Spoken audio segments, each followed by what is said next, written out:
سوال مسبوق یعنی جس آدمی کی نماز میں ایک رکعت یا 2 یا 3 رکعتیں چھوٹ جائیں تو بقیہ کے پڑھنے کا مکمل طریقہ بتائیں، خاص کر مغرب کی نماز میں، اور قرات کی مکمل مقدار اور طریقہ بتائیں۔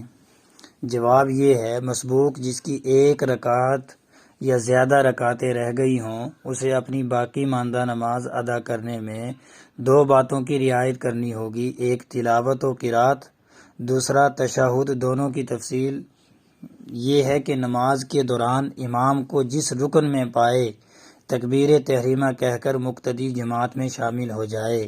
تکبیر تحریمہ کہنے کے بعد ثنا پڑھنے کی ضرورت نہیں ہے۔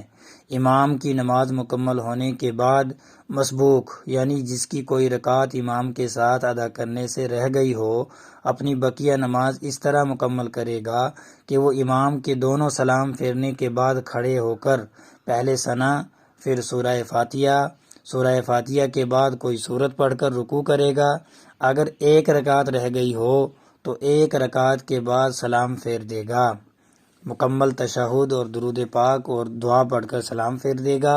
اور اگر 2 رکعتیں رہ گئی ہوں تو امام کے دونوں سلام پھیرنے کے بعد مسبوق اپنی دونوں رکعتوں میں سورہ فاتحہ کے بعد کوئی سورت بھی پڑھے گا، اور اگر 3 رکعت رہ گئی ہوں تو پہلی 2 رکعت میں سورہ فاتحہ کے بعد سورت بھی پڑھے گا، جبکہ تیسری رکعت میں صرف سورہ فاتحہ پڑھے گا۔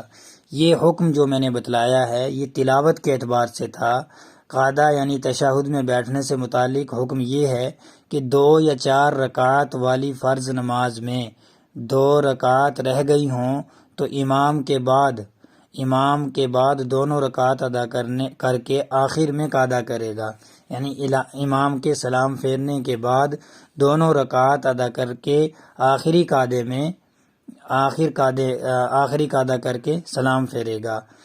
البتہ مغرب کی نماز میں اگر 2 رکعت رہ گئی ہوں تو ایک رکعت کے بعد، یعنی جب وہ امام کے سلام پھیرنے کے بعد کھڑا ہوگا تو ایک رکعت پڑھنے کے بعد قاعدہ کرے گا، تشہد پڑھے گا، کیونکہ مسبوق کی یہ دوسری رکعت ہوگی، اور پھر وہ جو باقی ماندہ ایک رکعت کو مکمل کرے گا۔ اور 4 رکعت والی فرض نماز میں 3 رکعت رہ جانے کی صورت میں ایک رکعت ادا کرنے کے بعد قاعدہ کرنا ہوگا، کیونکہ یہ مسبوق کی دوسری رکعت ہوگی جس کا قاعدہ واجب ہے۔ پھر آخری رکعت میں قاعدہ کرنا ہوگا، اور مغرب کی نماز میں 3 رکعت رہ جائیں تو مکمل نماز حسب معمول ادا کرنی ہوگی جیسے نماز پڑھی جاتی ہے۔ حوالے کے لیے ڈسکرپشن میں حوالہ موجود ہے، دیکھ لیں۔ واللہ عالم بالصواب۔